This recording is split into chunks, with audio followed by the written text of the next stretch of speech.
কালকে বহুল প্রত্যাশিত ডাকসু নির্বাচন। এই নির্বাচনের এত হাইপ তোলাটা আমার ভালো লাগেনি।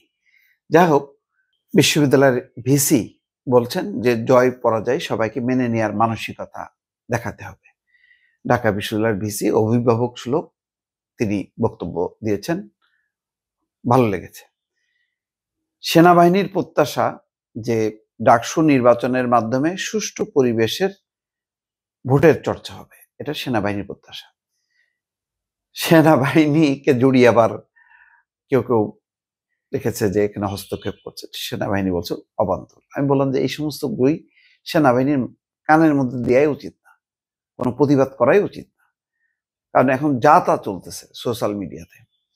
যাই হোক, এগুলি আসলে দিন শেষে এগুলি কিছুই না, কারণ সেনাবাহিনী এখন যথেষ্ট সচেতন। তারা জানে যে সেনাবাহিনীর মধ্যে একটা বিভেদ ভাঙন ধরানোর জন্য নানা মহল চেষ্টা করছে। যাক, মূল কথাটা হলো যে এই যে নির্বাচন, আমি মনে করি যে এটা একটা অসাধারণ নির্বাচন।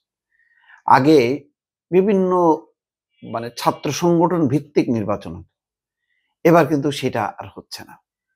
এখানে সরাসরি কোনো ব্যানার, দলীয় সাংগঠনিক ব্যানার কিন্তু নেই। তারপরে সবাই জানে ছাত্র দলের আবিদ, তারপরে ওই শিবিরের সাদিক কাইম, এগুলি তারা আছে।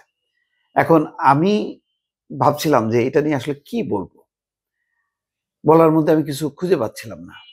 হচ্ছে নির্বাচনটা একদম ডাল ভাত করে ফেলার দরকার ছিল, কিন্তু শেখ হাসিনার সময় এই নির্বাচনে নূর জেতার পর, ওই 15 বছরে একবারই হয়েছে, কিন্তু নূর জেতার পর এটাকে এমন একটা পরিস্থিতি তৈরি করছে, মনে যেন তাদের একদম ওই ক্ষমতার ভিতটা একদম কাঁপায় ফেলছে। আসলে কাঁপাইছে কিছুটা, কারণ ওই রকম নিয়ন্ত্রণ এবং ছাত্রলীগের যেই ধরনের অত্যাচার অনাচার, বিশ্ববিদ্যালয়ে গণরুম প্রতিষ্ঠা করা, ছাত্রদেরকে একদম কৃতদাসে পরিণত করা, বিপক্ষের কাউকে কোনো অধিকার না দেয়া, এই যে রাজত্ব, সেই রাম রাজত্বের অবসান ঘটছে।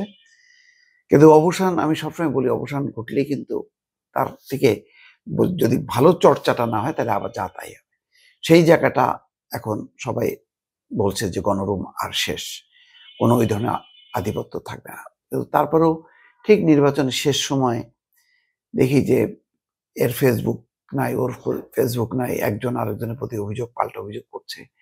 সেনাবাহিনীকে এর মধ্যে জড়ানো হয়েছে। আইন শৃঙ্খলা 2000-এর উপর আইন শৃঙ্খলা বাহিনীর সদস্য নিয়োগ থাকবে কেন? এটাকে ডাল ভাত করা যায় না? যেই শিক্ষার্থীরা আজকে নির্বাচন করছে, এই শিক্ষার্থীরা আরো বড় কাজ করছে, এটা তো কিছুই না। শেখ হাসিনা পতন ঘটায় দিছে। তাহলে এই ভালো নির্বাচনটা তো তারাই উপহার দিয়ে দেখাবে যে জাতীয় নির্বাচনটা তেমনই যাতে হয়। তাহলে এত উত্তেজনা কেন? কি হবে এখানে? কি সাদিক কাইম জিতলে কি জাতীয় রাজনীতিতে জামাতের বিরাট জয় হবে? বা ওই যদি বিএনপির ছাত্র দলের প্রার্থী সে যদি যেতে, তাহলে কি বিএনপির একদম বিশাল বিজয় হয়ে যাবে? এই চিন্তাগুলি মাথা থেকে ছাড়তে হবে। যারা দাঁড়াচ্ছেন, শুধু তারা কেন, প্রত্যেকটা প্রার্থী ওয়েলকাম। তারা গণতন্ত্রের চর্চা করছে। ব্যক্তিগতভাবে আমাকে যদি বলেন আপনি কাকে সমর্থন করেন, আমি প্রত্যেককে সমর্থন করি, যারা যারা নির্বাচন করছেন প্রত্যেককে। কারণ তারা দায়িত্ব নিয়েছেন, গণতন্ত্রের দায়িত্ব, শুধু ডাকসুর দায়িত্ব না, গণতন্ত্র প্রতিষ্ঠার দায়িত্ব, মহান দায়িত্ব। তারা যদি সফল হন তাহলে বাংলাদেশ হাসবে, তারা যদি ব্যর্থ হন বাংলাদেশ কাঁদবে। কারণ মানুষ কিন্তু যথেষ্ট হতাশ। গত এক বছর আগে জুলাই আগস্ট মাসে মানুষ কিন্তু তরুণদের পেছনে ঐক্যবদ্ধ ছিল, এখন কিন্তু তারা বিভ্রান্ত হয়েছে গত এক বছরে। সেই জায়গাটা রিবিল্ড করার জন্য ভালো একটা ডাকসু নির্বাচন দরকার, এবং সেটা পুলিশের দায়িত্ব না, সেনাবাহিনীর দায়িত্ব না, ছাত্রদের, যারা নির্বাচন করছে তাদেরকে প্রমাণ করতে হবে স্বাধীনতা অর্জনের চেয়ে স্বাধীনতা রক্ষা করা যে কঠিন, সেই কঠিন দায়িত্বটা তাদেরকে পালন করতে হবে। এই জন্য আমার সমর্থন প্রত্যেকের প্রতি, আমি কাউকে আলাদাভাবে দেখবো না। প্রত্যেকে আমার সন্তানের মতো। সন্তানের মধ্যে আমি বিভাজন আনবো কেন, যে আমি একে সাপোর্ট করি ওকে সাপোর্ট করি না? নো, জয় পরাজয় হবেই। জয় পরাজয়, যারা জয়ী হবেন তারাও আমার, যারা পরাজয় হবেন তারাও। এটা তো হবেই, এটা তো গেম। খেলায় হার জিত হবে না। এমন কোনো ম্যাচ আছে ক্রিকেট ম্যাচে যে ম্যাচে কোনো পরাজয় নেই, যেই ম্যাচে জয় নেই? এক দল জিতবে, এক দল পরাজিত হবে, তাতে কি আছে? খেলা শেষে দুই দল সবাইকে মিলেমিশে তারপর তারা মাঠ ছাড়ে, কি আসে যায়? আজকে যারা হারবে তারা আগামীতে জিতবে, আজকে যারা জিতবে তারা আগামীতে হারবে।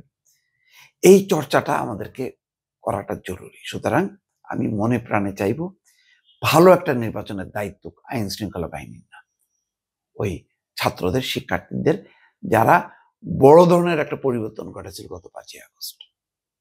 সুতরাং ভালো নির্বাচন হলে, আবারও বলি, বাংলাদেশ হাসবে, আর খারাপ নির্বাচন হলে বাংলাদেশ কাঁদবে। মাথায় রাখবেন এটা।